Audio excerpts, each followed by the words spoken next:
একসময়কার শান্ত নিরিবিলি খুলনা প্রায়ই অস্বাস্থ্যকর শহরের তালিকার শীর্ষে চলে আসছে। শহর জুড়ে নিয়ন্ত্রণহীন খোঁড়াখুড়ির কারণে ধুলোবালিতে সয়লাব শহর।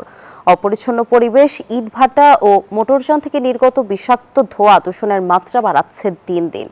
বায়ু দূষণ রোধে নির্মাণ কাজ তদারকিতে অভিযান পরিচালনার কথা বলছে পরিবেশ অধিদপ্তর। মাকসুদ রহমানের তথ্য ছবিতে টেক্সট রিপোর্ট।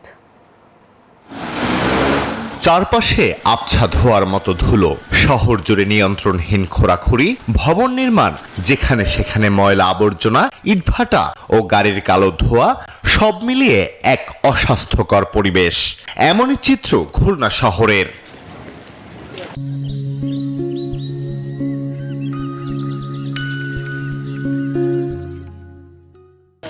বায়ু দূষণ নিয়ে বিশ্বব্যাপী কাজ করা সুইজারল্যান্ড ভিত্তিক প্রতিষ্ঠান IQAir এর তথ্য অনুযায়ী খুলনার বায়ুমান এখন 277 থেকে 309 এর মধ্যে, যা মানবদেহের জন্য ঝুঁকিপূর্ণ।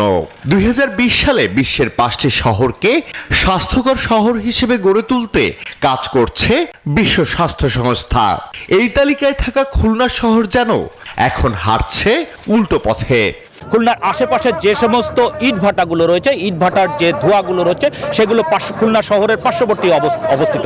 এই ধোঁয়াগুলো ক্রমান্বয়ে খুলনা শহরে প্রবেশ করছে। এখন শুষ্ক মৌসুম, ধুলোই টোটাল মানুষের চোখে মুখে ধুলো হয়ে যাচ্ছে।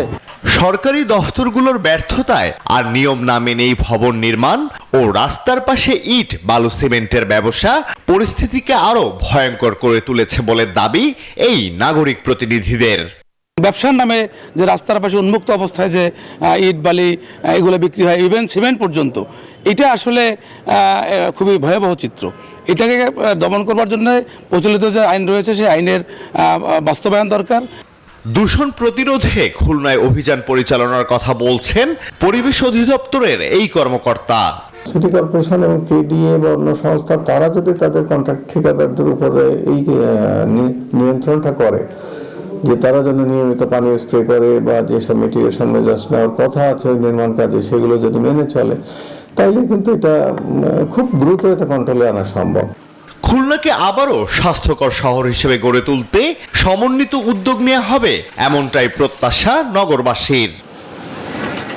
Desk report, news 24।